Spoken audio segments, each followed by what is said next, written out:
Ethics, theology, prophecy, creation and evolution, intelligent design, marriage, family, child rearing, the millennial generation, trends in society, politics, economics, business, religious liberty, the Constitution, public policy, foreign policy, military policy, tensions in the Middle East, abortion, homosexuality, pornography, sexual ethics, media, technology, history, and America's godly heritage. We talk about anything that affects your faith, your family, or your freedom. So don't go anywhere, because Point of View starts right now.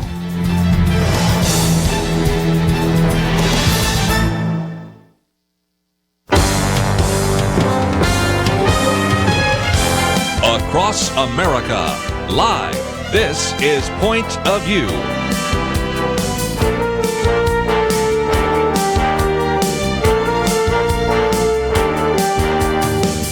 And now, Kerby Anderson. Thank you for joining me today. We're going to spend the time looking at a number of different topics. So again, if you would like to join us at any point, feel free to give us a call, 1-800-351-1212. Going to begin by talking about ISIS, and we're going to be talking with Ambassador Francis Rooney in just a minute about that, and then also reading from a number of other pieces that are related to this, some ideas that have been put forward, for example, by presidential candidate Ben Carson and others to fight the war against terrorism, as well as some commentaries by Ben Carson as well as Pat Buchanan on that regard. And then a little bit later, we're going to get into some other topics.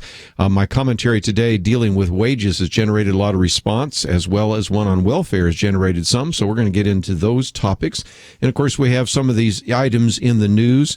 The Cleveland police charged with shooting a 12-year-old boy. They decided not to file charges. Also, the boy, the affluenza teen, Ethan Couch, has been found in Mexico. We'll talk about some of those issues, and there's just a lot more to cover, so we'll do our best to focus on those issues. And if you want to join us on any or all of those topics, feel free to give us a call. We are privileged to have with us now Francis Rooney, who has served as the U.S. Ambassador to the Holy See under George W. Bush from 2005 to 2008.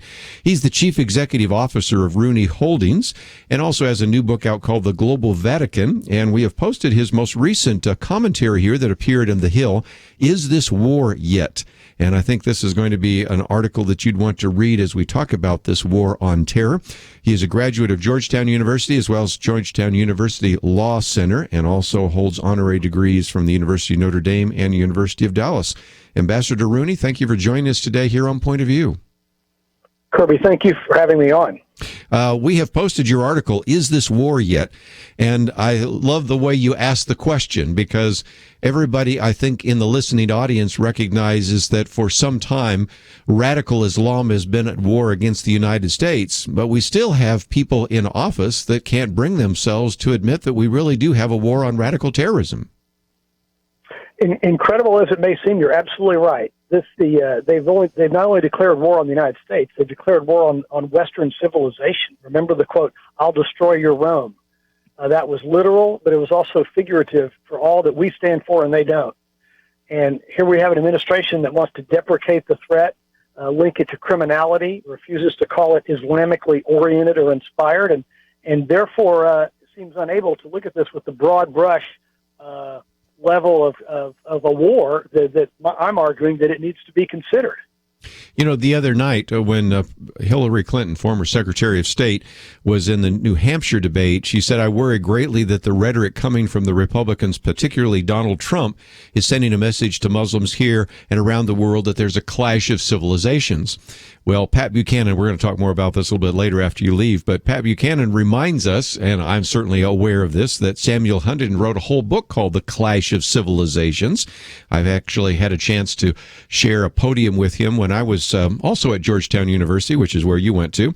And this is something that is kind of disturbing, that either there is a lack of understanding that there is a clash of civilizations, and that is worrisome, or they understand that some people think that there is, and they dismiss it. And that's, I think, the biggest issue that we've got to address. It's very difficult to defeat an enemy if you honestly don't realize that you have an enemy. True?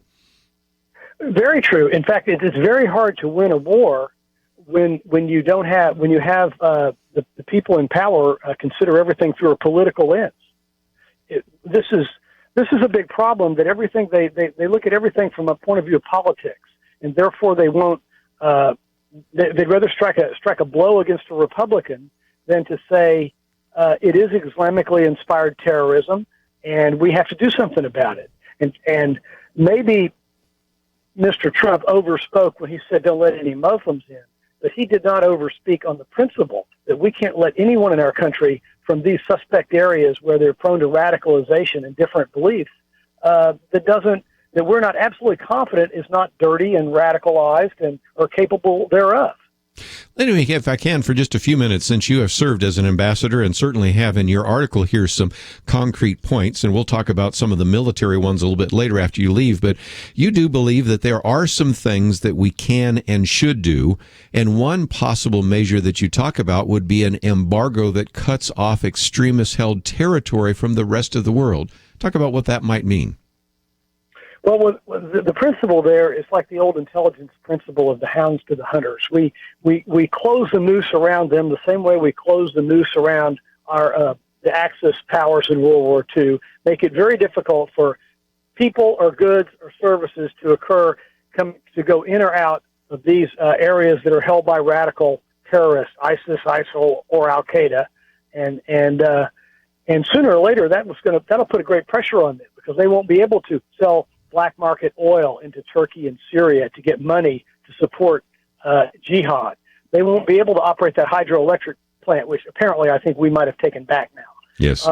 They won't be able to fly in and out of Syria and go commit mayhem in France and the United States like San Bernardino and the Charlie Hebdo attacks. And These are the kind of things I'm talking about. Sure. One of the things that Lawrence Kudlow talks about, and again, we'll talk about this a little bit later in the program, is that we could actually begin to prevent any kind of money from coming in and out, as you just mentioned. He says taking away the money would go a long way toward winning the war, but so far our record has been lousy because, again, we don't have to always put boots on the ground in order to do some things that would actually harm what right now is being described as the wealthiest terrorist organization in the history of the world. Yeah, in fact, we have to do anything but put boots on the ground. I think history has shown that this type of asymmetrical conflict with an embedded philosophically and religiously oriented opponent is not going to work. It's too far from our home and too far from our culture. We've got people over there like the Peshmerga and the Turks that are good fighters. Evidently, even the Iraqi army somehow won a victory in Ramallah this week.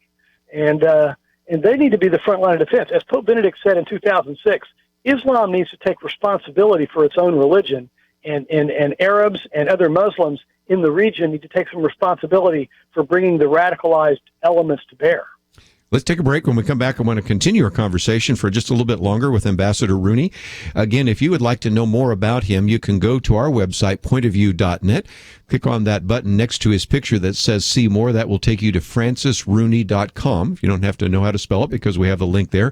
We'll also give you information about his new book, The Global Vatican. We'll talk a little bit about that in the next segment, but also get into a couple of other suggestions that he has. And by the way, I might encourage you to go a little further down that page, and if you click on that button that says We Are at War with ISIS, you can read the piece that we're reading from. And this is a piece of information that I would encourage you to read. I would also encourage you maybe to click that share button, maybe put it on your Facebook page or a Twitter account and start a conversation about what we can and should do if indeed we are serious about actually destroying and dismantling ISIS, and do it in a way that does not require us to spend lots of blood and treasure over in that area of the world. So again, we're talking with Ambassador Francis Rooney. We'll come back and take a little bit more time with him, but then also, of course, open up the phones to give you a chance to join the conversation today. 1-800-351-1212.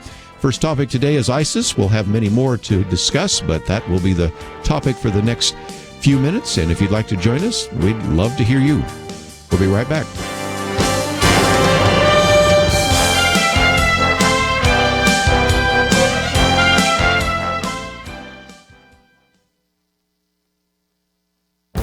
This is Viewpoints with Kerby Anderson.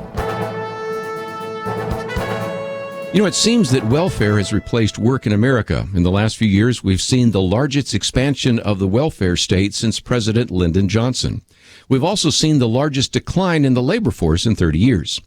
Stephen Moore with the Heritage Foundation, and formerly with the Wall Street Journal, believes it is time to ask whether welfare has contributed to the reduction in the percentage of people holding a job. More than 46 million Americans are on food stamps, and we have a record increase in the number of Americans on disability. Back in 1996, the Republican Congress and President Clinton passed a bill that made work a requirement for welfare. Despite the predictions of failure and the prediction that it would harm the poor, we actually saw a number of people on welfare decrease by 50%. Unfortunately, the current administration has removed most of the positive requirements of that original bill. When Stephen Moore was on my radio program, I also made the case that some of these generous welfare benefits actually are a significant disincentive to working. The Cato Institute, for example, did a study of welfare payments in each state. They argue in their monograph, The Work versus Welfare Trade-Off, that welfare currently pays more than the minimum wage in 35 states, even after accounting for the earned income tax credit. In 13 states, welfare pays more than $15 per hour.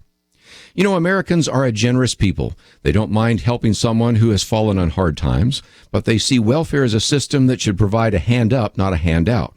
It's no wonder that the welfare rolls are increasing when it makes more economic sense in many states to collect welfare than to find a job. I'm Kerby Anderson, and that's my point of view.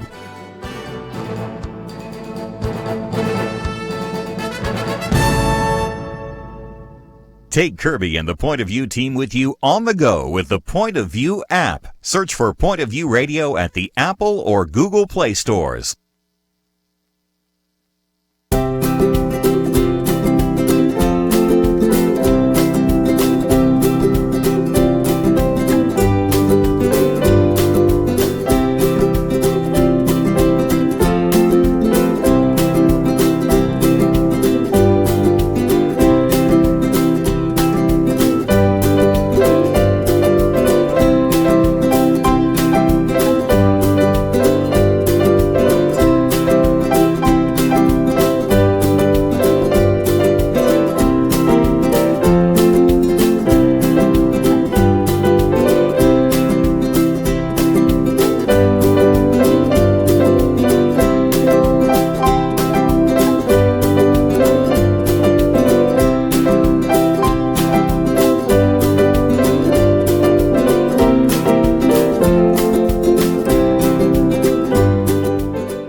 You're listening to Point of View, your listener-supported source for truth. Privileged to have with us for just a few more minutes Ambassador Francis Rooney, again, author of this new book, The Global Vatican, as well as the author of this piece that appeared in The Hill, Is This War Yet? And if you'd like to join us, 1-800-351-1212. We have posted his piece on our website, pointofview.net. A little bit later, we're going to get into some others, what this new year might bring in terms of executive orders from this president and Obamacare, including an article that has been posted about presidents starting to act like kings. And then we'll get into some of the other issues, welfare and work, global climate change, all sorts of topics today. But let's see if we can, before we get back to the article, we'll take one of the phone calls in North Carolina. Paul, thank you for joining us today. Hey, thanks so much for taking my call, Kerby. You know, I believe that this battle here that we're fighting with ISIS is not a conventional battle anyway. You know, there's no force on earth that could stand against our military. And this is, they are fighting it's a different type of war. So not necessarily using boots on the ground is, I think, the strategy to beat them. First, we have to battle their ideology, you know, expose their underbelly to the world. And it is shocking to me how the mass media just will not even report on some of the atrocities that ISIS performs. You know, they offer young girls and young boys as sex slaves for those who will sign up, and have pedophilia and this type of thing it goes on throughout the Muslim world, and it's part of what they use to entice people.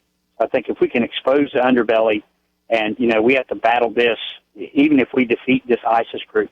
You know, the same ideology is prevalent throughout the Islamic world. Honor killings and other such things, where, you know, in our modern culture is not acceptable to most people, but they turn a blind eye to it. They don't talk about it. Very good. In fact, they sell children. Well, we talk about it here, and I want to come back to you, Ambassador Rooney, because in some respects what Paul is saying, and I certainly agree with that, it's sort of an ideas battle as much as it is anything. And that seems to me that the State Department, in some respects, has a much greater role than even perhaps the Defense Department. And as a former ambassador, you can certainly understand how fighting these war of ideas is so very crucial. Well, absolutely can. In fact, I wrote a couple of different articles more to that point, that the nature of this conflict, being religious and tribally inspired, needs soft power like the Holy See deploys, cultural diplomacy like the State Department deploys, and needs all types of interest groups, moderate Muslim groups to come out of the woodwork and start to create a framework for combating these ideas, especially by Muslims. But certainly all religions have a role to play in dealing with this because they have some standing as religions. And this fight is for our hearts and minds, and really at the end of the day, it's for figuring out how to help Muslims come up with a construction of their religion which is consistent with 21st century life, much in the same way that Christianity had to come to terms with the evolution of humanity in the 14th, 15th centuries and put aside the 10th and 11th and 12th centuries. Yes. Well, I think you've got some good points there. So certainly, and I'll see if we can post some of your other articles so people can read those as well. But here, certainly there is a place for economic sanctions. Since I did mention the Defense Department, let's talk about one, because in your article there, you do say that at least we should have a no-fly zone. So there is a place certainly for military action. What would that be? Well, I think that several people, including Governor Bush, interestingly enough, just recently Hillary Clinton, have also agreed that we should establish a no-fly zone along the border with Turkey to accomplish a few things. One, to help stem the tide of refugees through Turkey's very long border with Syria and Iraq. They've taken 2 million of them, and a lot of them find their way to Greece, and we can only worry about where they go after that. And the other thing is to establish a base of operation to keep the skies clean, where we can have refugees on the ground, staying in camps that are supervised, where we can observe them and make sure that anybody that's considered for visa entry to the United States has had enough time and seasoning there to be vetted and to be understood. So again, some very important actions.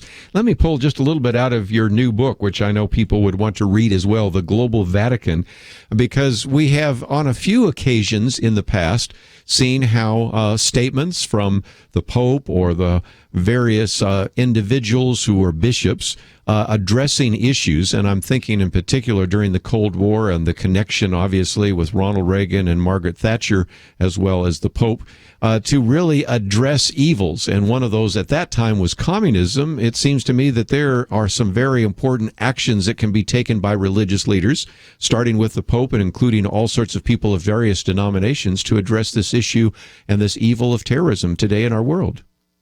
Well, there are many parallels to the work that was that President Truman tried to conduct at the beginning of the Cold War, where he tried to keep the same person, Myron Taylor, who had been President Roosevelt's personal representative to the Holy See, in place, and commissioned him to go around the world and get all religions to unite in opposing communism.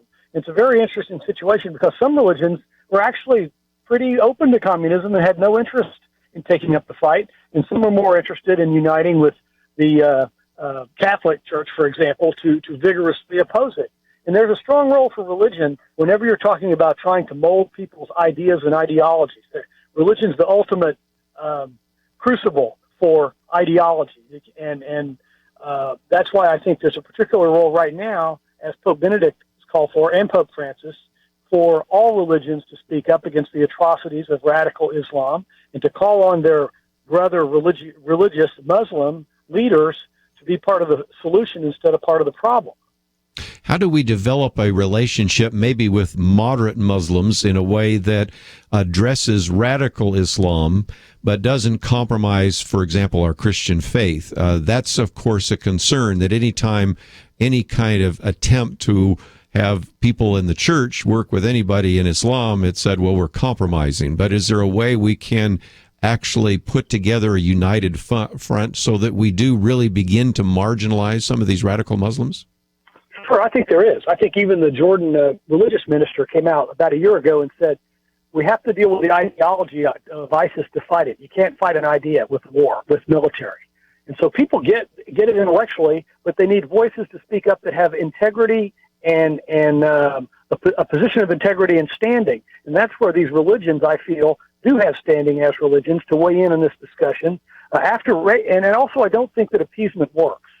That's why after Pope Benedict's Regensburg speech, where he spoke out very clearly against the evil of the prophet's command to spread the word by the sword and its incompatibility with the modern world, we saw many moderate Muslim leaders start to speak up and start to say we're going to have to figure out a way to be Muslim, but not be, but live within the modern secular state. And I mean secular as far as separation of religion and state, not secular as far as the secular materialism that's driving our morals down. That's two different concepts. Sure. Well, again, I want to encourage people to read your piece that we've posted, Is This War Yet? And certainly it is well written, and it can then be used to find some of the other articles we've mentioned. Of course, you are also the author of this new book, The Global Vatican, and we certainly want to thank you for your service in the State Department as ambassador, and thank you for joining us today here on Point of View. Thank you for having me on, Kerby. We'd love to do that again.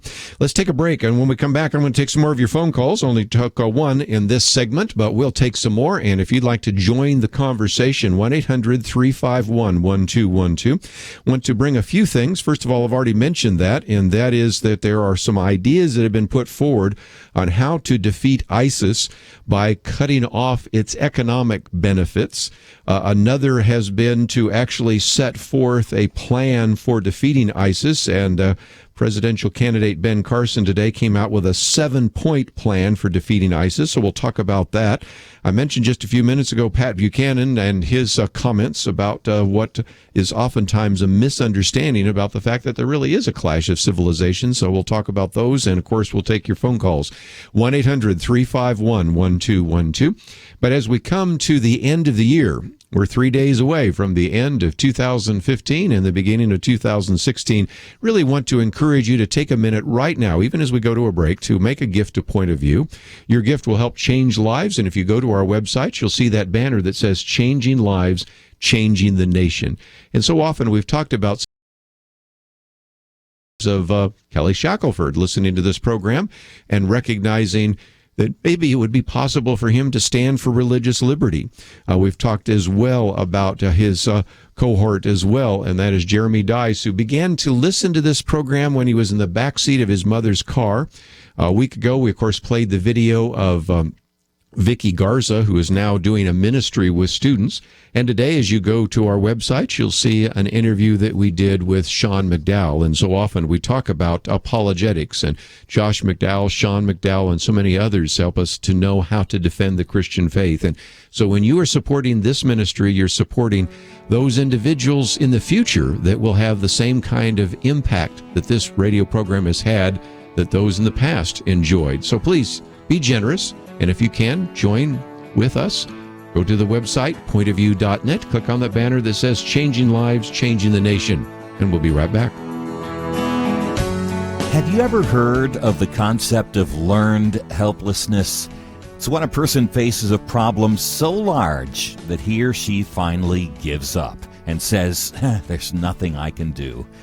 When a Christian is tempted to say that, or when we say it, it is music in the ears of those who hate God. But for those who follow Christ, the Creator, Sustainer, and Sovereign Ruler, there is always something we can do.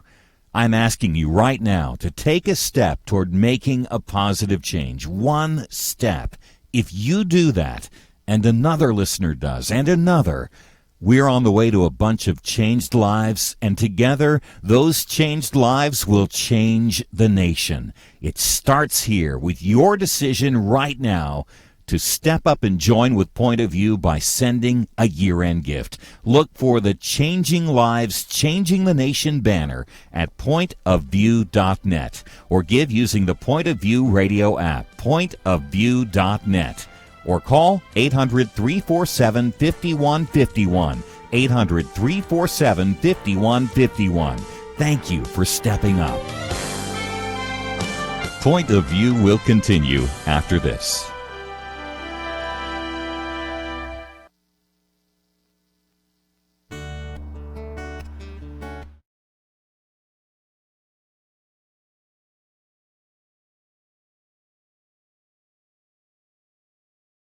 We clearly live in difficult times, especially for Christians. Sometimes it feels like the culture is just turning against us quickly. We need to speak up with compassion, but we need to speak up with truth in the way that Jesus did. That's one reason why I'm a big fan of Point of View, is they're dealing with cutting-edge, controversial subjects that the church sometimes doesn't want to deal with. But they do their homework, they do it informed, they also do it in a way that's practical so we understand the issues but know what we can do about them. Kerby just asked great questions. It's clear that he understands the issues, it's clear that he's informed, but he's also thought about the issues biblically, but wants to help people understand what can they actually do about it. One of the reasons I think Point of View is so valuable is because they just deal with the cutting issues of the day in a manner that's informed, in a manner that's gracious, and in a manner that's making a difference. So if you want to make a difference, especially today in our culture that's becoming increasingly hostile in some ways to the Christian faith, Point of View is standing up for truth, and they need your help.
You are listening to Point of View.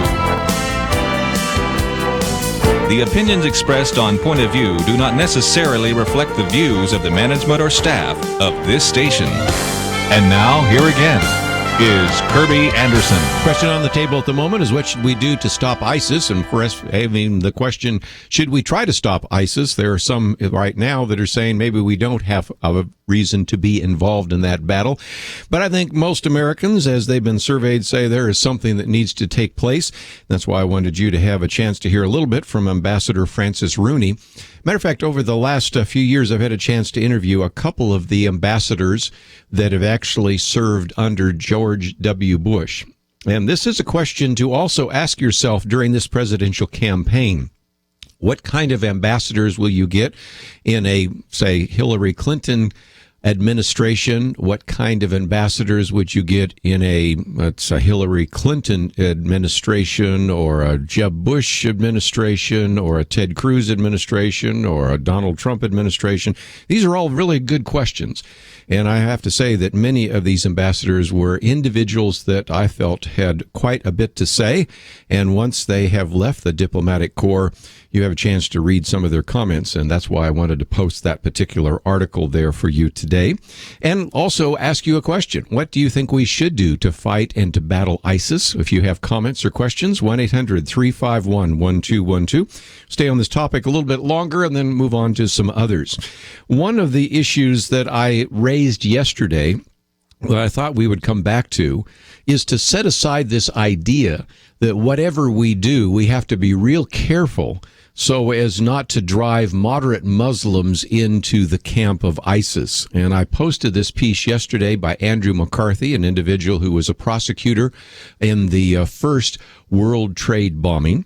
And he, talks about the fact that we sometimes hear that we've got to be real careful because we don't want to radicalize more of the Muslim world. And so he asks a question and then finally says, is there any insulting thing I could say, no matter how provocative, or any demeaning video that I could show you, no matter how lurid, that would convince you to join ISIS? Because he's talking primarily to moderate Muslims. He says, mind you, I'm not asking upon insulting you or provoking you. You want to have anything to do with me. I'm just asking if there's anything that could be said by me or Donald Trump or the producer of the video that Hillary Clinton and Barack Obama tried to blame on the Benghazi massacre that would cause you to throw up your hands and join the jihad. And the answer is, I didn't think so. And so I hope we can set that aside. And I think that the next time that's even said in a debate, and frankly, he gives an example not only of a Democratic debate. Obviously, you've heard this said by people like Hillary Clinton and even in the past Barack Obama, but he even gives one example from the Republican debate.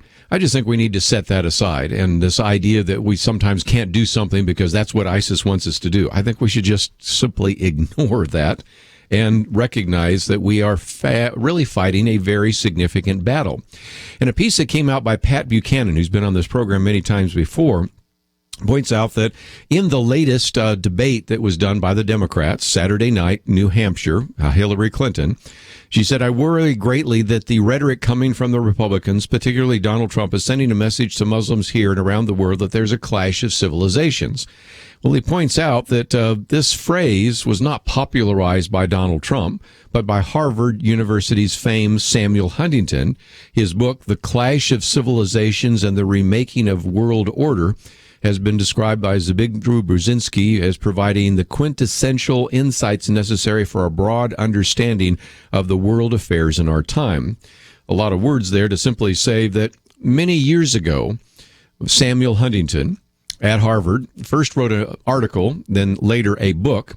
I have it in my shelf. I actually was on a platform with Samuel Huntington years before he wrote this. But it was an argument that he was making at the time, which was so prophetic, because when he wrote this, it was really in about 1990 in round numbers. And at this time, you'd had the beginning of the collapse of the Soviet Union, the dropping of the Berlin Wall. There were people writing articles and even books about the end of history. There will no longer be any conflict. And he's saying, nope, I think you've got some major civilizations here. You've got the West, you've got China, but you also have Islam. Now, by that, he said that we aren't saying that every Islamic culture and country was going to fight against the West, but that there is an inevitable clash of civilizations between a Muslim-based culture and the West. And if you look at that, you can see that that is really played out.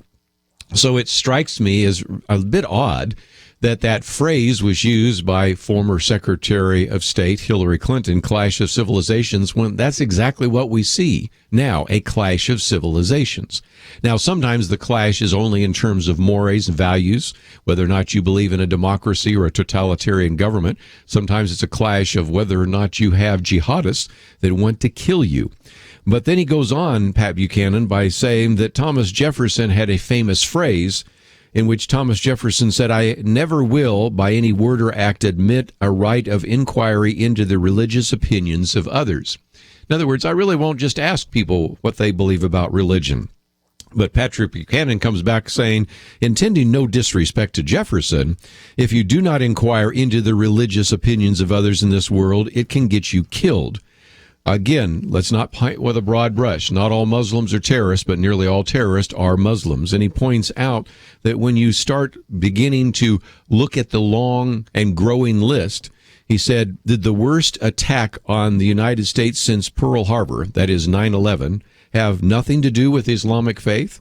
Did Fort Hood and the San Bernardino massacres, the London subway bombings, and the killing at Charlie Hebdo, as well as the slaughter of those in Paris, have nothing to do with Islam? Does the lengthening list of atrocities by terrorist cells of ISIS have nothing to do with Islam? Is it really illiberal to inquire into the religious opinions of those who perpetrate those atrocities, or is it suicidal not to do so? So again, one of the questions certainly that a lot of people have been asking is, are we going to fight this battle at every front? And one of those is militarily. We understand that. We've even talked a little bit about that. And in a minute, I'll give you Ben Carson's suggestions and plan for that. But also, we certainly recognize it's a battle of ideology. And finally, it's also an economic battle. One of the other articles I posted yesterday by Lawrence Kudlow points out that by all accounts, ISIS is the wealthiest terrorist organization in the world by far. In round numbers, ISIS is said to be having a $2 billion stash, which is keeping it afloat. Most of it comes from oil sales, much of it comes from plundering banking funds, and the rest of it comes from taxing locals, selling antiquities, and kidnapping ransoms. But since much of it comes from oil, he points out something very interesting, that according to the New York Times, the draft UN resolution calls on countries to describe what steps they are taking to prevent terrorist organizations from making money. He then puts in the word, huh? Is this a book report? Are we supposed to believe that various Middle East rivals are going to do anything to cut off the money? Recent history suggests otherwise. Show me the money, he says, is the movie line that agent Jerry Maguire, Tom Cruise, made famous. But we already know where most of the new ISIS money is coming from, oil sales. And much of those sales take place inside Turkey, our alleged allies. So one of the things he is saying is maybe it is time to bomb oil trucks. And indeed, the attempts have in the past been rather limited because the argument made by this administration is that they want to stop collateral damage. In other words, that means that the oil truck drivers are civilians, so they're off limits, and we won't bomb them. Well, after San Bernardino, we have some reports that oil truck bombing has picked up. But again, he is somewhat skeptical, and there are some very concrete ways to begin to limit the amount of money that ISIS makes. So if you'd like to join our conversation, 1-800-351-1212. Let's go to Sonny in Texas. Sonny, what would you like to add to the conversation today? Yes, sir, I would. Thank you for hearing me out. I have the solution for how to stop ISIS as far as messing with the United States. And to me, the solution is stop abortion.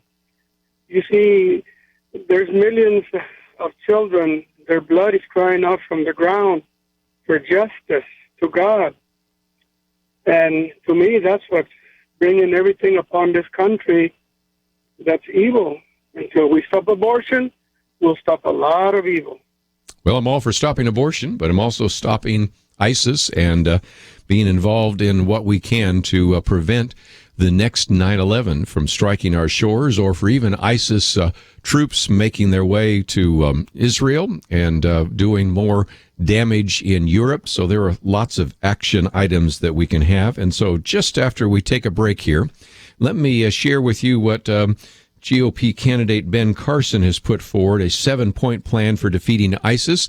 It's not the only one out there, but since it's the one in the news today, I thought you'd like to hear it, since you might only hear it on Point of View and maybe never even know that it exists if you listen to just the mainstream media. So we'll come back and hear what Ben Carson has to say, and then we'll get some of your phone calls. 1-800-351-1212. We'll be right back.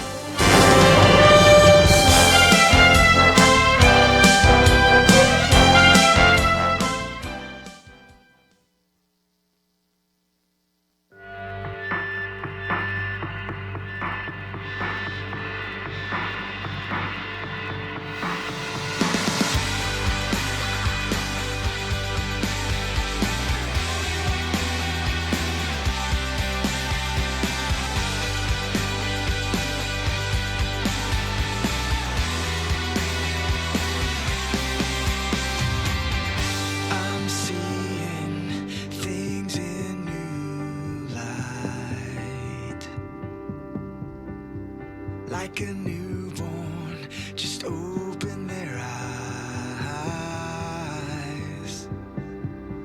Before you, darkness, black and white, no lights in color for the very first time. And now I'm alive, and now I'm alive on the inside. I feel you close as my skin. Your presence alive within. And I was numb, had lost all feeling. You took my pain and you brought me healing. And now I'm alive. And now I'm alive on the inside.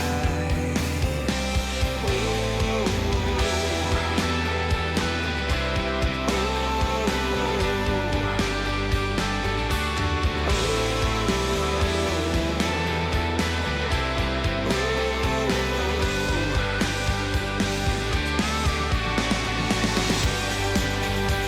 there's nothing like the way you love, and I'm all the way alive inside. And my heart cannot contain the joy of when your presence comes and fills my life. And there's nothing like the way you love, and I'm all the way alive inside. And my heart cannot contain the joy of when your presence comes and fills my life. You fill me up. You fill me up. You fill me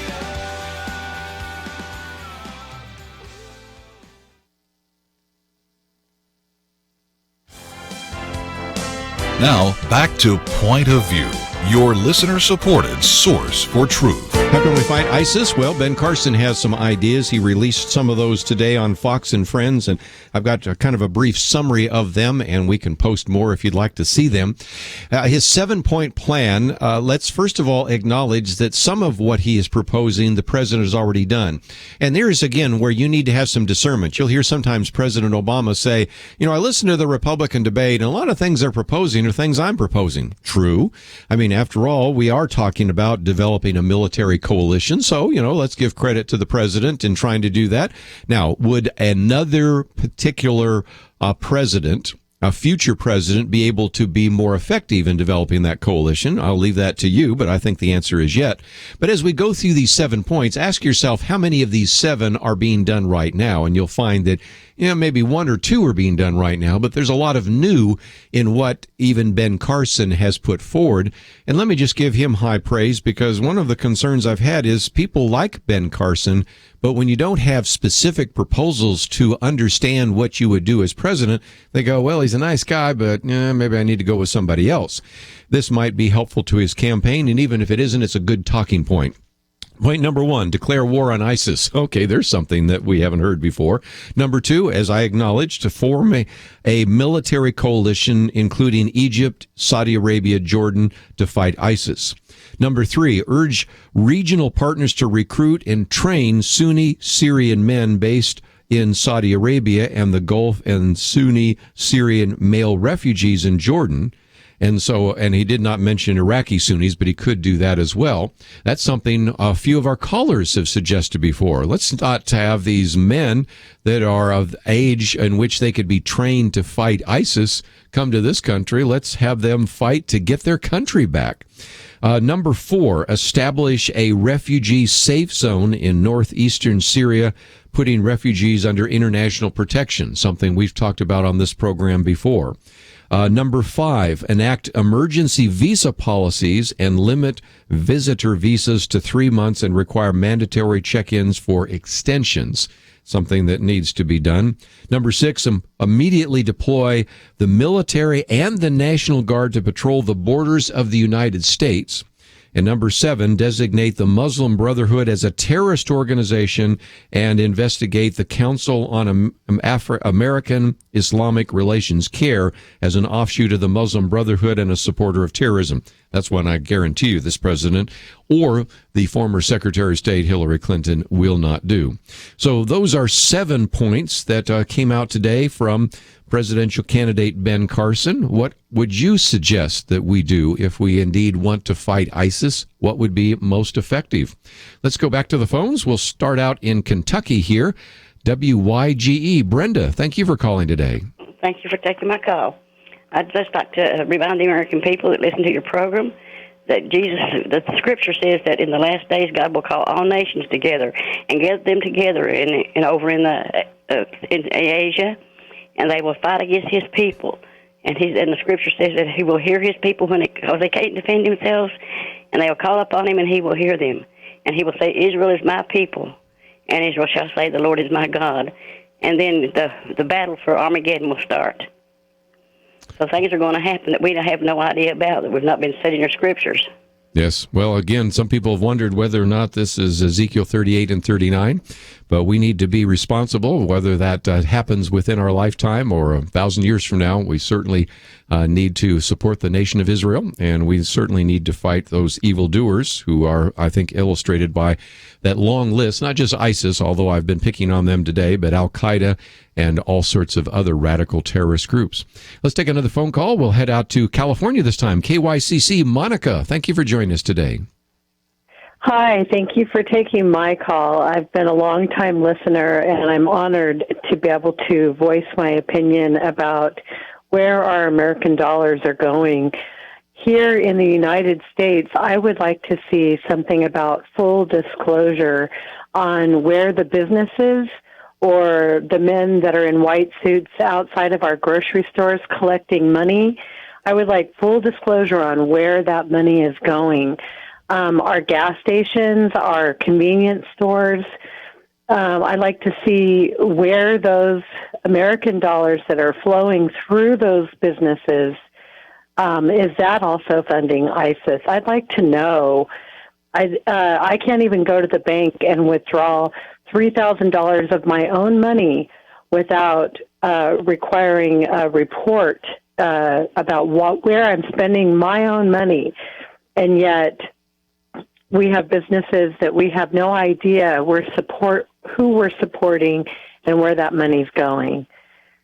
So I don't know how that can be done, but I would think that would be part of his 7-point plan. I'm loving what he's saying, though, so far.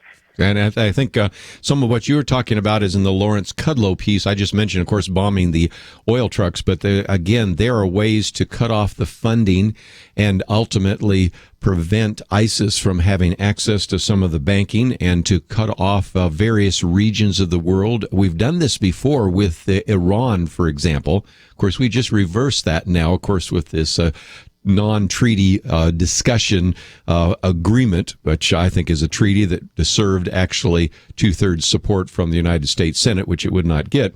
But the point is that we over the years have been able to marginalize Iraq, Iran, North Korea. Why can't we find other ways to marginalize ISIS? And back to the point you're making, I've posted on our website in the past this map that showed some of the terrorist funding that has come from some of the front organizations here in the United States.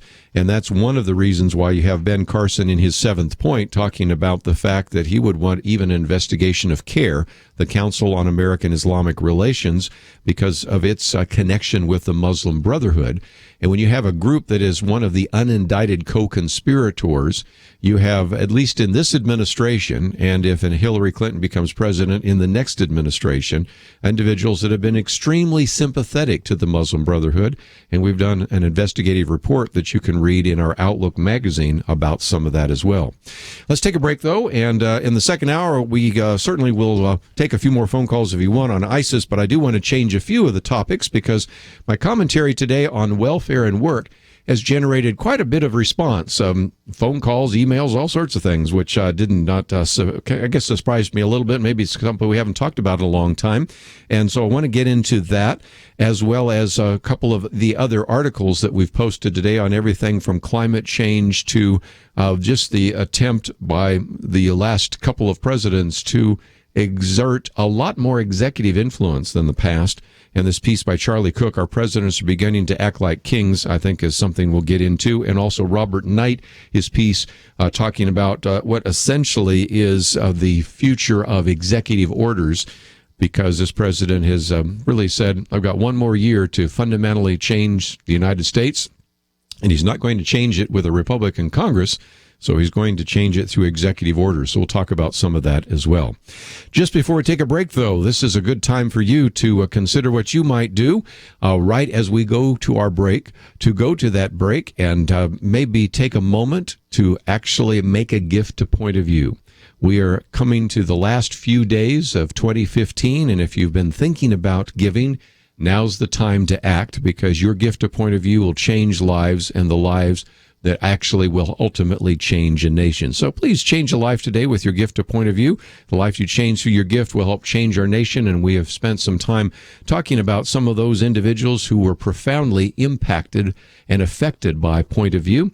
Today you can actually have a chance, as you click on that button there, to hear from Dr. Sean McDowell, who talks about the importance of Point of View and the importance of not only knowing how to articulate a biblical point of view, but also to know how to defend a biblical point of view. And we talk about that every single day here on Point of View. Visit the website, pointofview.net, or respond to the email that we're sending out right now. We really need to hear from you. Let's take a break. We'll be back with more right after this. Have you ever heard of the concept of learned helplessness? It's when a person faces a problem so large that he or she finally gives up and says, there's nothing I can do.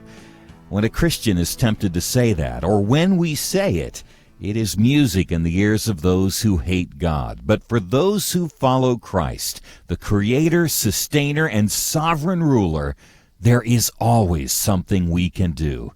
I'm asking you right now to take a step toward making a positive change. One step. If you do that, and another listener does, and another, we're on the way to a bunch of changed lives, and together, those changed lives will change the nation. It starts here with your decision right now to step up and join with Point of View by sending a year-end gift. Look for the Changing Lives, Changing the Nation banner at pointofview.net, or give using the Point of View radio app, pointofview.net. Or call 800-347-5151, 800-347-5151. Thank you for stepping up.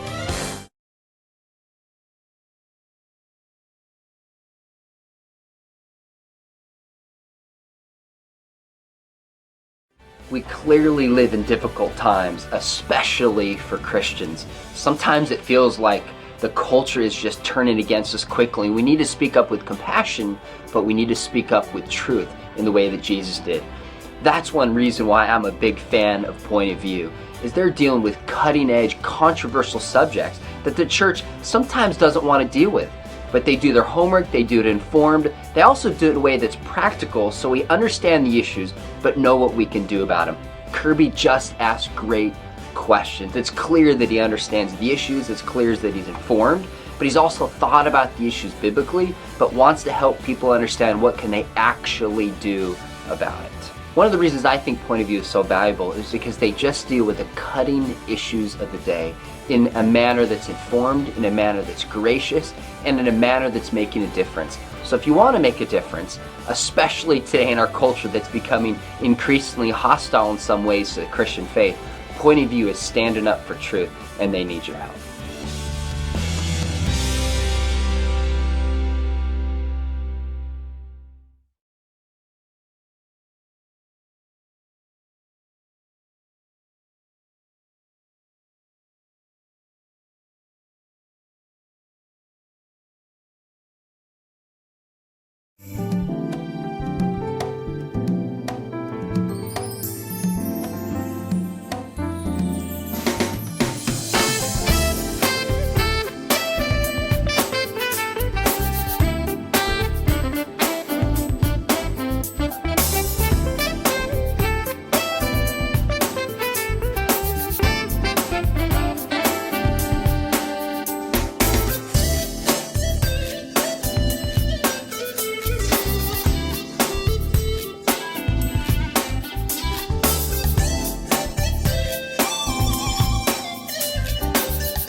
Hi, this is Kerby Anderson. You know, each day we take on the tough issues and provide a biblical perspective to them. The topics we cover are wide-ranging: apologetics, theology, prophecy, creation and evolution, intelligent design, marriage, family, child-rearing, the millennial generation, trends in society, politics, economics, business, religious liberty, the Constitution, public policy, foreign policy, military policy, tensions in the Middle East, abortion, homosexuality, pornography, sexual ethics, media, technology, history, and America's godly heritage. We talk about anything that affects your faith, your family, or your freedom. So don't go anywhere, because Point of View continues right now.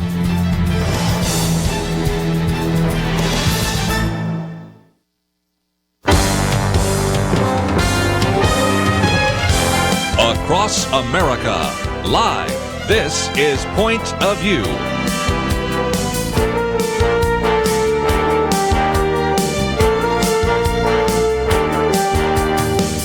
And now, Kerby Anderson. Second hour, if you'd like to join our conversation, 1-800-351-1212. First hour, spent some time talking about how to battle ISIS, and if you would like to join us on that topic, feel free to do so. But I wanted to add a few more to the table today because there are so many things to talk about, one of which is my commentary. I do a daily commentary that you can hear on many of the radio stations that carry this program, but also on a lot of other radio networks that do not carry Point of View.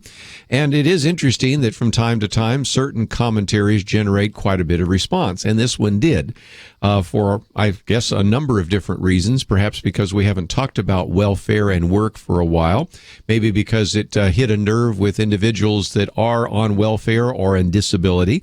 Also, interestingly enough, I heard from individuals that are actually writing about this, and so I thought for just a minute I might give you a little bit of an overlook on this issue of welfare.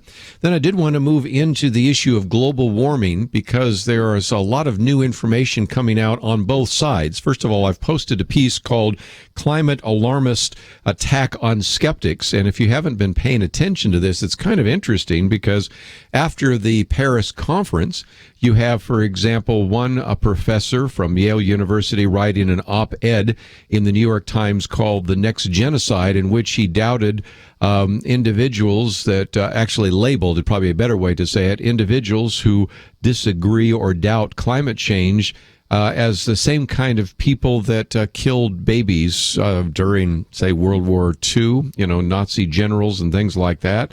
You have one of the leading Democrats on the Natural Resources Committee in the House wanting to launch what some have called a congressional witch hunt against climate alarm skeptics.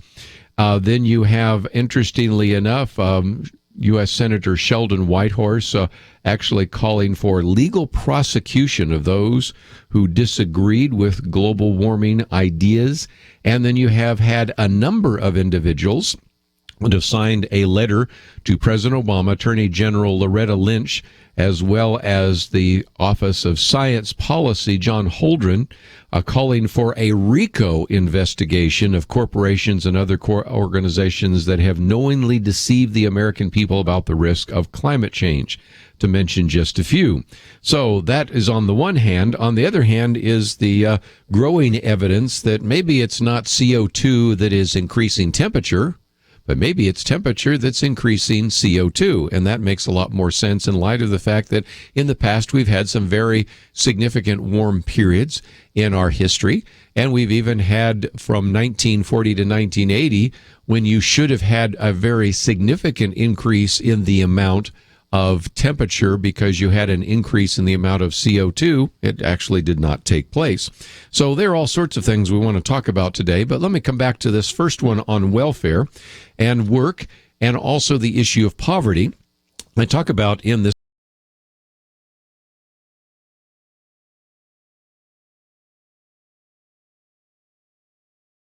state since President Lyndon Johnson implemented it in the 1960s. We've also seen the largest decline in the workforce, in the labor force, in the last 30 years. I talk about, used to be with the Wall Street Journal, and he says he believes it's time to ask whether jobs.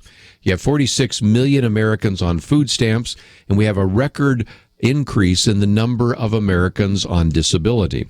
Now, again, one of the problems whenever we discuss this is we'll have a lot of people call in and say, well, I'm on disability and I deserve it. And I'm not disagreeing with that. What I am saying is that when you have the largest increase in our history of people on disability, you only have a few options. Either we are becoming a much sicker nation and many more people are on disability than ever before because we aren't as healthy as we used to be.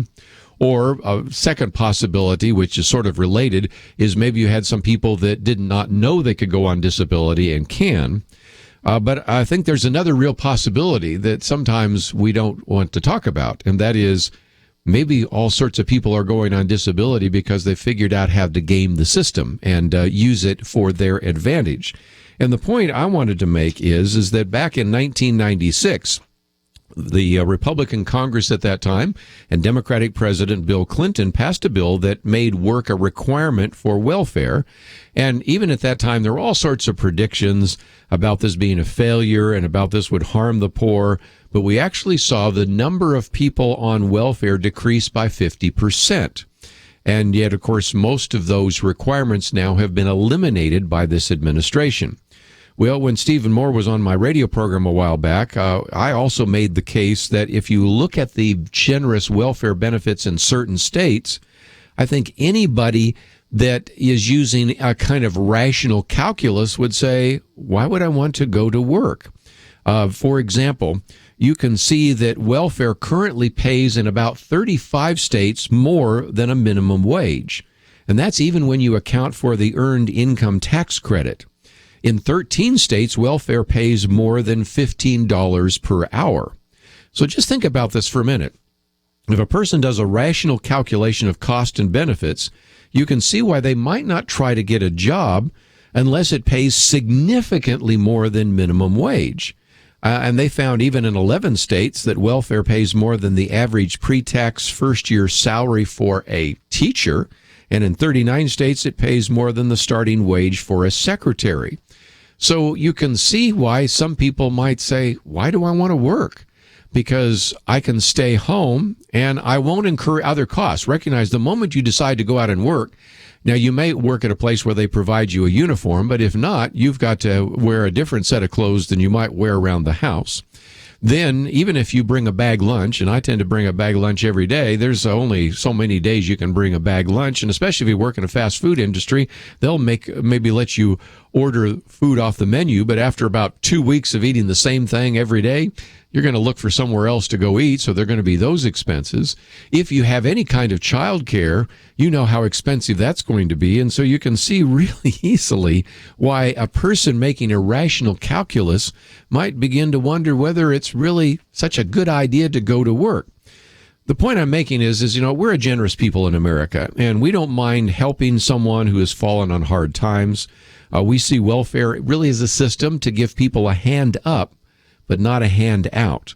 And when you see the welfare rolls increasing, and when you see the job participation percentages decreasing, isn't that at least a possibility?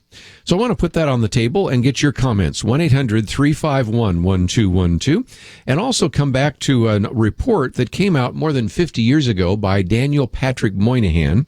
He later, of course, was the senator from New York. But 50 years ago, more than 50 years ago, he actually had a report expressing some real concern about how welfare would affect the black family. Since then, of course, I want to look at some other numbers that have come down from the Heritage Foundation and also talk about what we can maybe say to the next generation about how to avoid poverty. I've talked about this before, but again, there are 3 things that you can do to guarantee most likely that you will not be below the poverty line. And yet, if you violate just one of those, you have a pretty high likelihood of being and living below the poverty line. We'll talk about that and take your phone calls right after these important messages.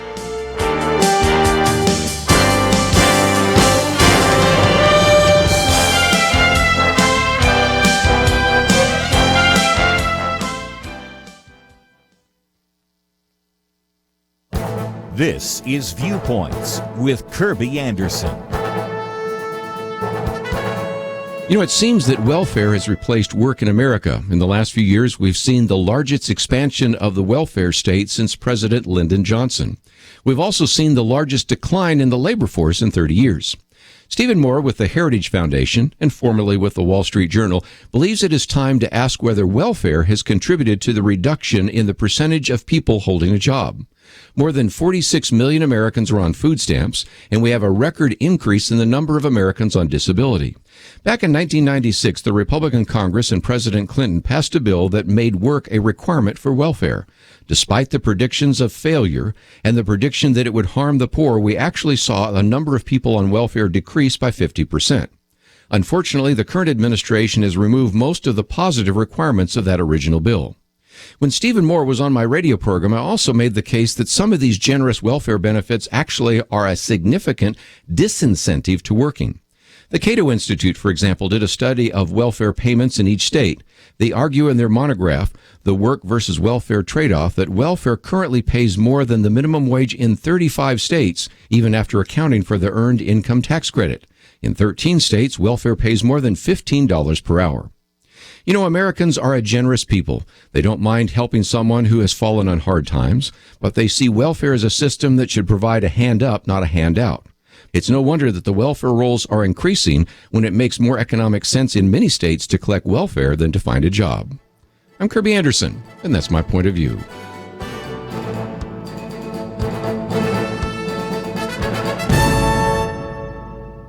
Take Kerby and the Point of View team with you on the go with the Point of View app. Search for Point of View Radio at the Apple or Google Play stores.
You're listening to Point of View, your listener-supported source for truth. 50 years ago, Daniel Patrick Moynihan issued his report, which came to be known as the Moynihan Report. And at the time, he was really warning that there were some real problems. And he talked about the economic disparities between black and white families. In particular, he was concerned that some of those disparities were due to the breakdown of marriage in the black community. Of course, welfare was starting to do that then, and he made a prediction that it would actually be much worse. And if you do not have an intact family, then your likelihood of being in some area of poverty is much greater. But let me just do a comparison that comes from our friends at the Heritage Foundation. Martin Brown compared social statistics from 1965, 50 years ago, and compared them to what is happening today. And what I think you find is something rather remarkable and dramatic. And the first of those is when you look at marriage, back in 1965, only about 7% of men and women had never been married by the age of 35.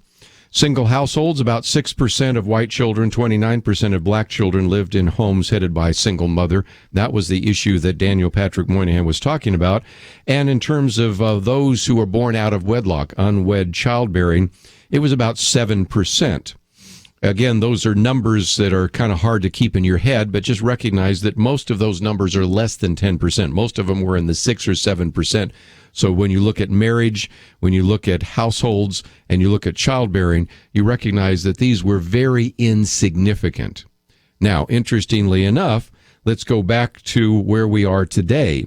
Among black and men and women, the percentage never married is much higher, 25%. Single parenthood, again, about 24% of those living in a household headed by a single mother. And unwed childbearing, this is the one of the greatest concern, because when you talk about white children, it's 29%, kind of like where it was way back for the African American community back 50 years ago. But for the black community, 72% and over half for Hispanic. And so the point I'm making is you have seen a dramatic increase in poverty, in large part because you've seen a dramatic increase in the breakdown of the family. And this is why you have William Galston, who I've quoted before on this program, who was a former advisor to President Clinton, point out that really the primary cause of poverty in America is the breakdown of the family. And he has actually said that if you can do just 3 things, you will have a very high likelihood of not being poor. And what are those 3 things? Number 1, to graduate from high school. Number 2, wait until age 20 to have children. And number 3, wait until getting married to have children. He found that basically 92% of the people that did this were not under the poverty level. Only 8% were. So that's an incredible number. Only 8% of people that did those 3 things were poor, and those were individuals probably on their way out of poverty. So again, if you follow those 3 simple rules, you have a 92% chance of staying above the poverty line. By contrast, a young person who breaks just one of those rules has a 79% chance of ending up below the poverty line. So if there is anything that begins to make the case for the fact that if we want to address poverty in America, the best way to do so is to make sure that we have strong families. And this is something I think churches should be speaking to. This is something that I think even a president with his or her bully pulpit should be addressing as well in the future, because this is certainly the case. When we talk about welfare, again, we recognize that individuals may need a hand up, but some people are very concerned about this has become a way of life, sort of a hand out. And the question I would put on the table is, in these 50 years in which we've had basically a welfare society, we spent $22 trillion. $22 trillion. Was that a good investment? And where are we headed in the future, given the fact that this country right now, just the online debt is $18 trillion? We can't continue this, and there are certainly some very important questions that I think need to be asked about this as well. So even though we talked about ISIS in the first hour, I wanted to also bring this one because my commentary today has to do with this issue of welfare and work, and wanted to encourage you to get a copy of it. And if you haven't had a chance to hear it at your own radio station, ask them if they would consider carrying my daily 2-minute commentary. Let's take some phone calls. We have lots of questions being asked today, so we'll head out to California. KYCC, Anthony, you have the floor. Thank you. I have a question that I've yet to have answered. I've talked to many people about this, and I've actually emailed Mike Huckabee about this and asked him if he could give me some information on this subject. But, you know, I don't understand the lack of accountability in the office, in the president's office right now. You know, in any business, in any major corporation, if you're doing something wrong and you're the head of a corporation, the board can remove you without any problems. Yet this president seems to be above the law and just walk all over people and do whatever he does when he wants to do it. And there's just no accountability. And I just don't understand it, because if it's hurting the country, if it's hurting the people, you know, how is it that he continues on without any accountability?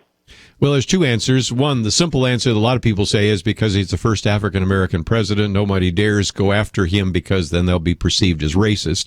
And there's a lot of truth to that, so I'm not dismissing that. I'm just simply saying that's one part of the answer. The other part of the answer, I think, Anthony, is historically. The framers of the Constitution really did provide checks and balances. But there have been a few things that have happened with those checks and balances. The first is that they provided an opportunity to impeach an individual and thus remove that individual from office. I think the framers intended that the impeachment would be used on a more regular basis, but it was not. And the opportunity to impeach and then remove Andrew Johnson, the individual who succeeded to the presidency after Abraham Lincoln, failed. And then there have been very few attempts to impeach individuals, whether they are Supreme Court justices or presidents. And again, there was an attempt to impeach Richard Nixon, but he stepped down. Then we do have Bill Clinton that was impeached, but not again removed from office. And so as a result, the impeachment procedure, provision, whatever you want to call it, has never really been used, and I think really was intended to. So the other argument that you could make, Anthony, is that the Supreme Court could certainly be a check and balance against the president, but given the fact that some of the liberal justices maybe even agree with some of the things the president is doing and recognize the only way he could do it is through executive orders or through judicial fiat, they simply go along with it. So you say, well, then what about Congress? And that's a good question. What about Congress? I mean, at this late date, we have individuals who have said that they are going to stand up against the president, but then when we had this most recent $1.1 trillion omnibus spending bill, which continued to fund everything from Obamacare to the what many people call the unconstitutional provisions in terms of immigration, as well as continued to fund Planned Parenthood, when you couldn't get even Congress to stand up, then I think you also have another aspect of that. So I think part of it has to do with the fact that this president was seen as somewhat untouchable because he was the first African-American president elected. But there were a lot of precedents that preceded that actually, I think, allowed for this vast expansion of the president. And that's why I've posted this article today, Presidents Acting Like Kings. It's a piece by Charles Cook. Our presidents are beginning to act like kings. It appeared in National Review, and I think it illustrates only so well why we should be concerned, not only about what this president is doing, but really begin to ask fundamental questions about what the next president may or may not do in that same office. So I think you've asked a very good question. I hope that was enough for your answer, because I'm coming to one of those mandatory breaks. And as we do so, this is an opportunity for you to once again say that you appreciate what you hear on Point of View.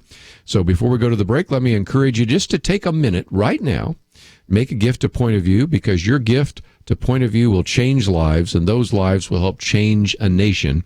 And you can do that by visiting the website, pointofview.net. Click on that button that says Changing Lives, Changing the Nation.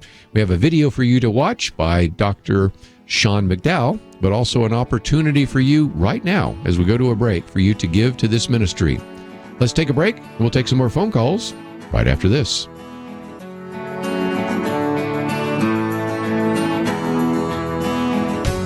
Have you ever heard of the concept of learned helplessness?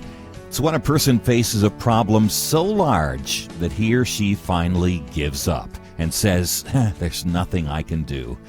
When a Christian is tempted to say that, or when we say it, it is music in the ears of those who hate God. But for those who follow Christ, the Creator, Sustainer, and Sovereign Ruler, there is always something we can do. I'm asking you right now to take a step toward making a positive change. One step.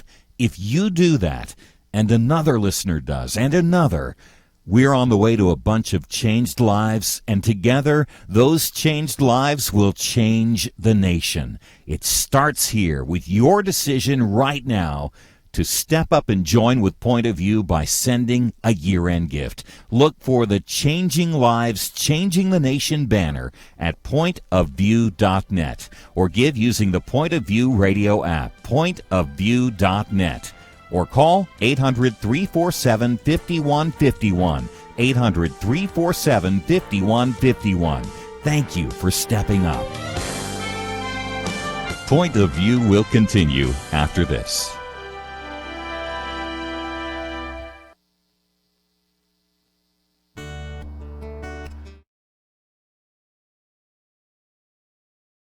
We clearly live in difficult times, especially for Christians.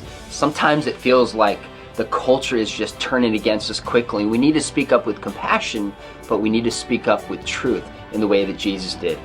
That's one reason why I'm a big fan of Point of View, is they're dealing with cutting-edge, controversial subjects that the church sometimes doesn't want to deal with. But they do their homework, they do it informed, they also do it in a way that's practical so we understand the issues but know what we can do about them. Kerby just asked great questions. It's clear that he understands the issues, it's clear that he's informed, but he's also thought about the issues biblically, but wants to help people understand what can they actually do about it. One of the reasons I think Point of View is so valuable is because they just deal with the cutting issues of the day in a manner that's informed, in a manner that's gracious, and in a manner that's making a difference. So if you want to make a difference, especially today in our culture that's becoming increasingly hostile in some ways to the Christian faith, Point of View is standing up for truth, and they need your help.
You are listening to Point of View. The opinions expressed on Point of View do not necessarily reflect the views of the management or staff of this station. And now, here again is Kerby Anderson. Final half hour, if you'd like to join us, 1-800-351-1212, an open line. Certainly, we've talked about a number of things. First hour, spent some time talking about ISIS and how to battle that. And we had Ambassador Francis Rooney with us.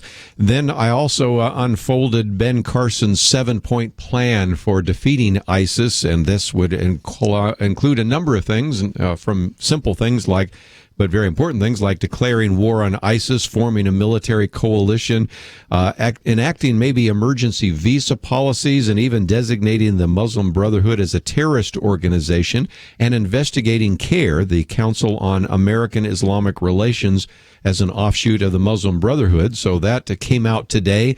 Also, an article coming out today by Joseph Marks about ISIS trying to launch cyber attacks on the United States. And the concern is that right now they have been able to occasionally penetrate some of the various software, but those have been simple hacks. But what about possibly dealing with some kind of airport navigation, airport cockpits, crashing passenger jets, or triggering lethal radiation from a nuclear power plant, or bringing down the nuclear capabilities, or even the energy grid. Those are some issues that certainly we have got to be paying attention to, and probably we'll talk about more as the week unfolds. Also talked about this issue of welfare and work and poverty. And before we get into another topic, which I'd like to get into, global warming and some of the concerns that have been raised, as well as attempts to attack any kind of skeptic of global warming, let's take some more phone calls. So we'll head out to South Carolina first and talk to John. Thank you for joining us today here on Point of View. Good afternoon. Thank you very much. I love your program. It's highly anointed, the work that you do, and grateful to be on. Since there's so many topics out there that you're talking on today, when we look at the whole scope, everything, we're never going beyond the step of polarization. So it's not this, it's this. And we know divide and conquer.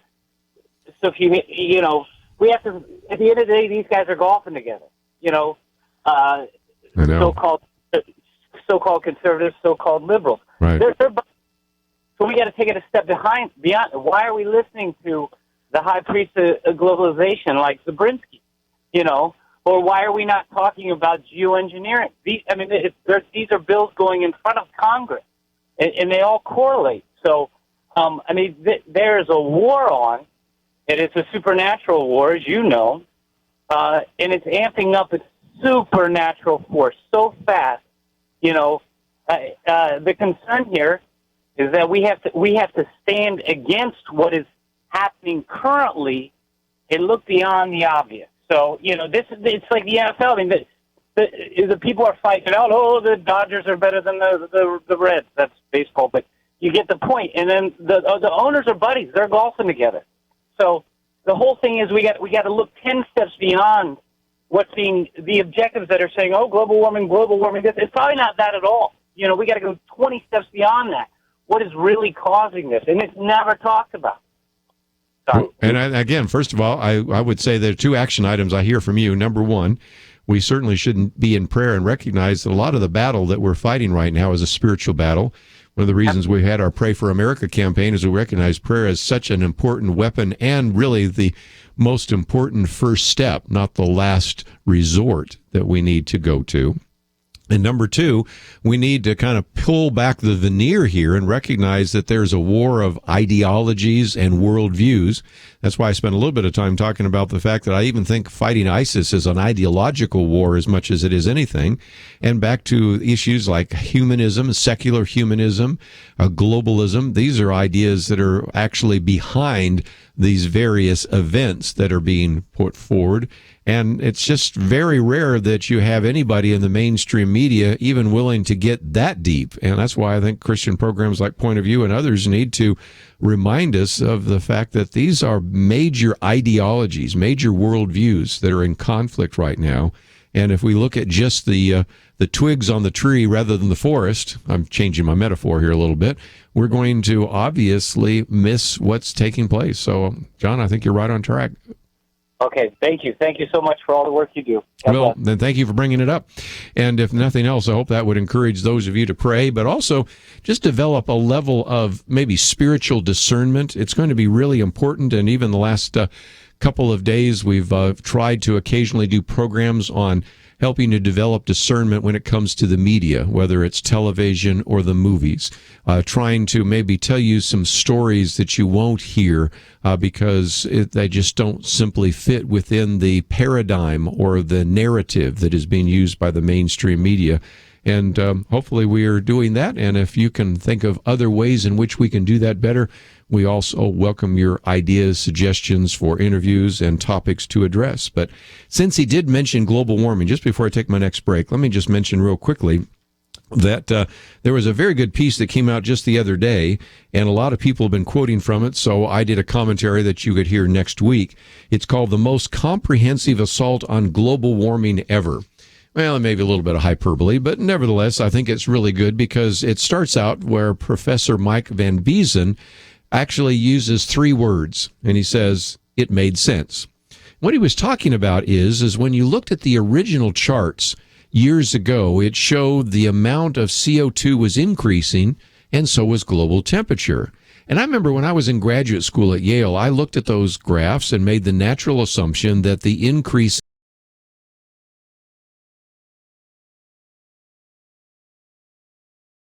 was too obvious to ignore, but only years later did it occur to me that it might have been the other way around. In other words, as the Earth's temperature rises, the CO2 that is dissolved in the oceans, and we're 3/4 of the world is oceans, begins, because it's a little bit warmer, begins to develop, and so the CO2 goes up. So it's not the CO2, it's not the greenhouse gases that is changing the temperature, it's the changing temperature that was actually putting more CO2 in the upper atmosphere. And what caused Professor Van Biezen to really look at this was he noticed that the temperatures, when we're looking at global temperatures from 1940 to 1980, actually kind of declined a little bit, while the CO2 concentrations, the carbon dioxide concentrations, were increasing dramatically. And so, of course, it's been true that since 1980, the global average temperature has increased a little bit, but over the last decade, it hasn't at all. And so that's when he began to say, wait a minute, maybe we've got this backwards. And, of course, then in this particular article, I think he has 10 different examples of why we would not want to accept some of the premise of the radical environmentalists. And a couple of them, just to mention before we go to a break, are the fact that, first of all, if you look at the global average temperatures, they've increased just a little bit, but not much to what you would predict. And if anything, the temperature records around the world and from satellite data really do not support the assumption that temperatures are rising rapidly, as I think you've heard before. But then he also spent some time pointing to something that I found kind of fascinating, because we've talked on this program before that there have been times in the past where it's been quite warm. A good example of that is during the so-called medieval warming period. And as a result, you could see that it was quite warm there. During the Roman period, that was the case. There were times in which various parts of the Netherlands completely disappeared underwater during those warmer periods, only to appear later when the climate turned colder. And there's one Belgian city, actually, that was known as the Venice of the North. It was a seaport during the warm period. And actually, interestingly enough, now that particular city is 10 miles away from the coastline, which shows you that there was a time in which, when the waters were warmer, the oceans were higher, and that particular city was a seaport. It was called the Venice of the North, and now it's 10 miles away from a coastline, which illustrates only so well that we have seen climate change. But the climate changes in the past could not have been due to SUVs or the Industrial Revolution. They're due to all sorts of other things, weather patterns, solar flares, a variety of others. But it's a good illustration of why you should also pay attention to one of the articles that we've posted here today, Climate Alarmist Attack Skeptics, because there are those who are actually calling for even prosecution of individuals who disagree that we have global warming taking place. And so one more piece of evidence we wanted to put on the table to help you understand what is taking place. If you'd like to join our conversation this last segment, we'll open up the phones again, 1-800-351-1212. We've talked about a variety of issues, whether it's work and welfare, whether it's ISIS, whether it's global warming, or if you want to add one more topic to the discussion, we welcome your phone calls. 1-800-351-1212. We'll be right back.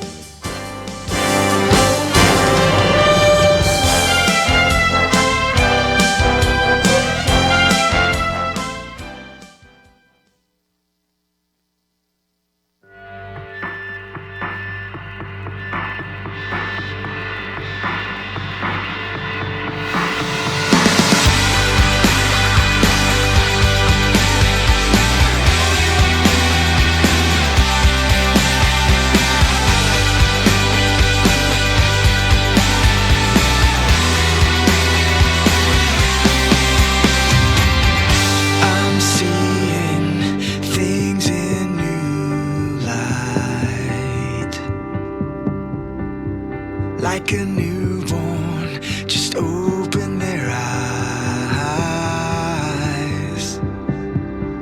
Before you, darkness, black and white, now life's in color for the very first time. And now I'm alive, and now I'm alive on the inside.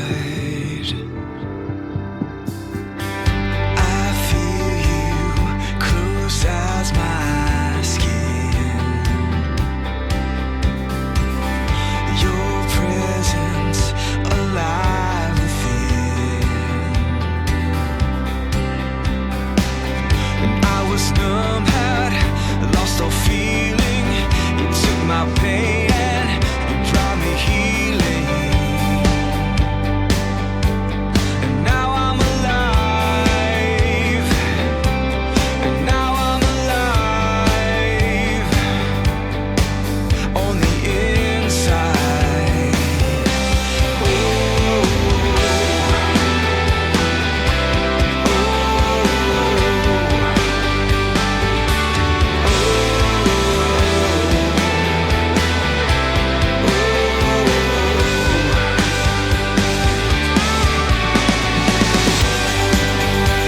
there's nothing like the way you love, and I'm all the way alive inside. And my heart cannot contain the joy of when your presence comes and fills my life. And there's nothing like the way you love, and I'm all the way alive inside. And my heart cannot contain the joy of when your presence comes and fills my life. You fill me up, you fill me up, you fill me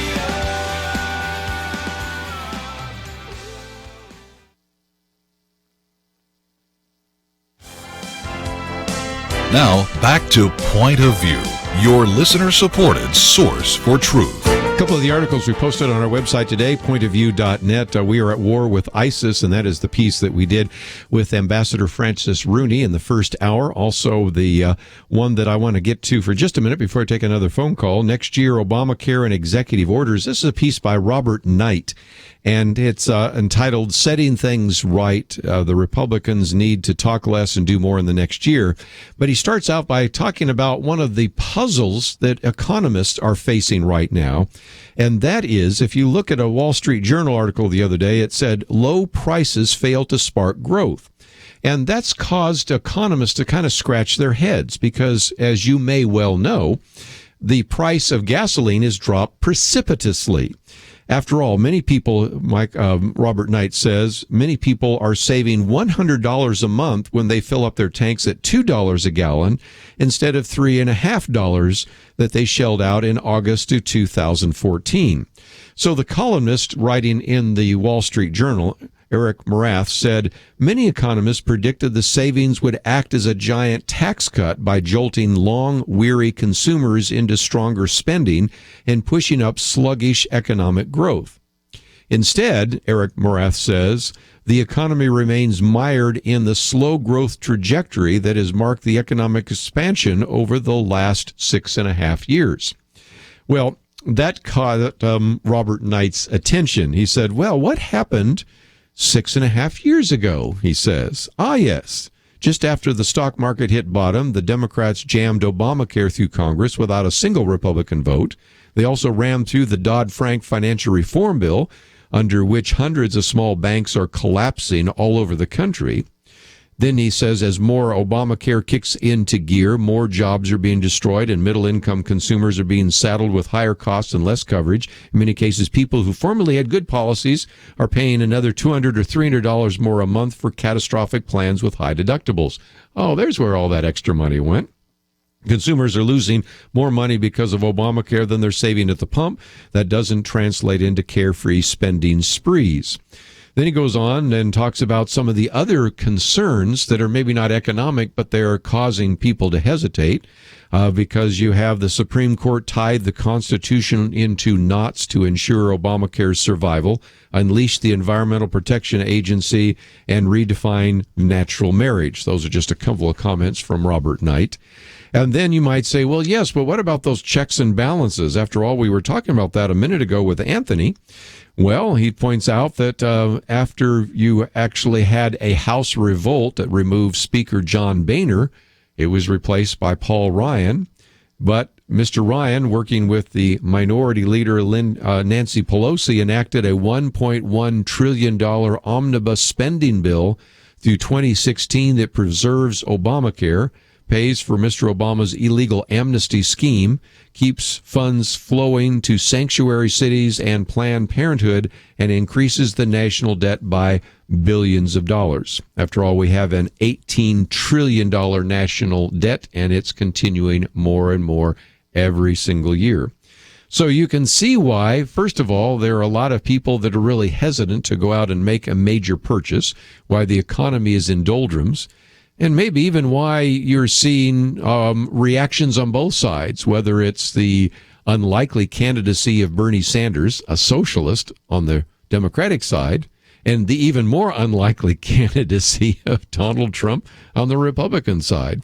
So those are just a couple of those issues that are, I think, really beginning to drive the real discussion. And I thought I might mention that this piece by Robert Knight is there, and you can read it in its entirety. And one that when we were talking a little bit earlier, both with Paul as well as Anthony, our presidents are beginning to act like kings. This is a piece by Charles Cook, in which he reminds us that even though technology increases, democracy doesn't always. Matter of fact, sometimes it decreases.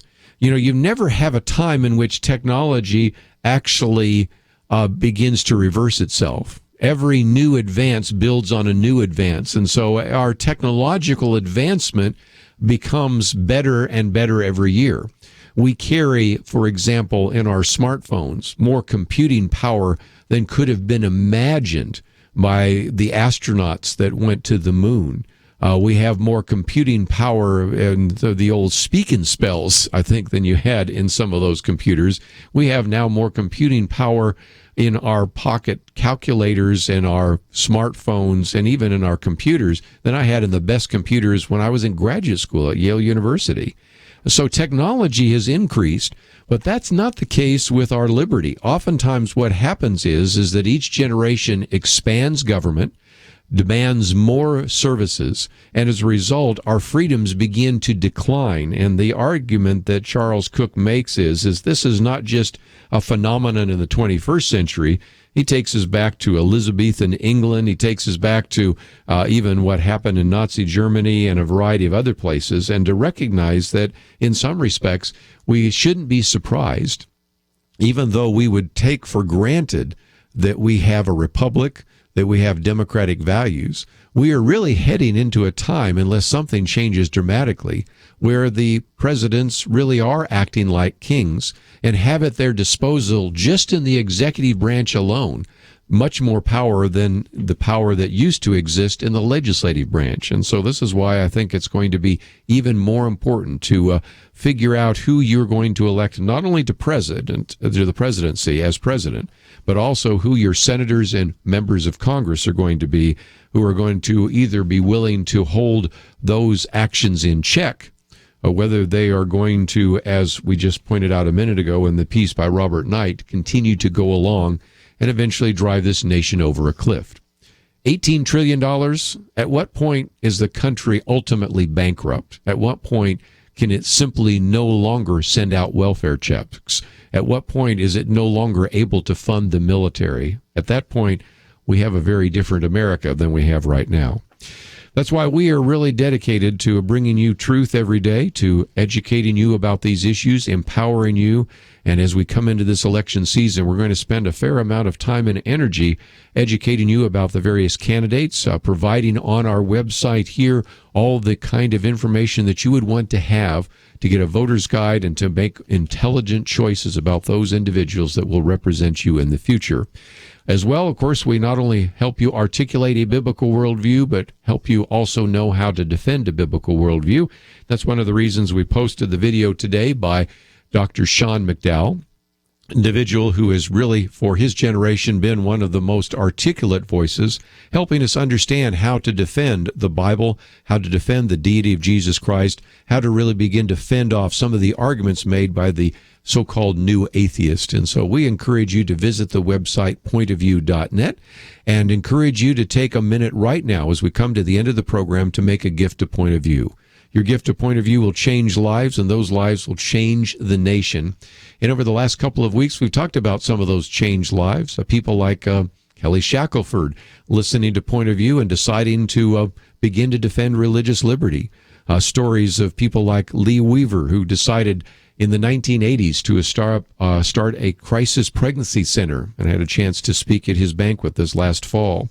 Rodney Hare, who was, of course, an individual who, as we've mentioned before, and even had him on the program talking about how he was concerned about what was happening in the public schools, and established Liberty Christian School, where all sorts of students have been educated. And, of course, even last week talking about Vicky Garza, who listened to Point of View and decided to start a campus ministry after listening to Point of View, a ministry that is changing the lives of students. They benefited from the gifts in the past that allowed them to hear this program. Your gifts now will help a future generation change their lives and thus change the nation. I want to thank Andrew, Catherine, and Chris for their help behind the scenes. Have a great day. We'll see you back here tomorrow.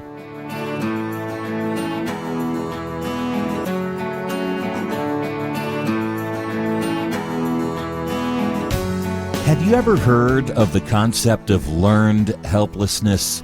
It's when a person faces a problem so large that he or she finally gives up and says, there's nothing I can do. When a Christian is tempted to say that, or when we say it, it is music in the ears of those who hate God. But for those who follow Christ, the Creator, Sustainer, and Sovereign Ruler, there is always something we can do.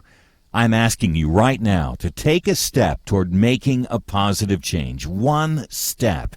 If you do that, and another listener does, and another, we're on the way to a bunch of changed lives, and together, those changed lives will change the nation. It starts here with your decision right now to step up and join with Point of View by sending a year-end gift. Look for the Changing Lives, Changing the Nation banner at pointofview.net, or give using the Point of View radio app, pointofview.net, or call 800-347-5151, 800-347-5151. Thank you for stepping up. Point of View is produced by Point of View Ministries.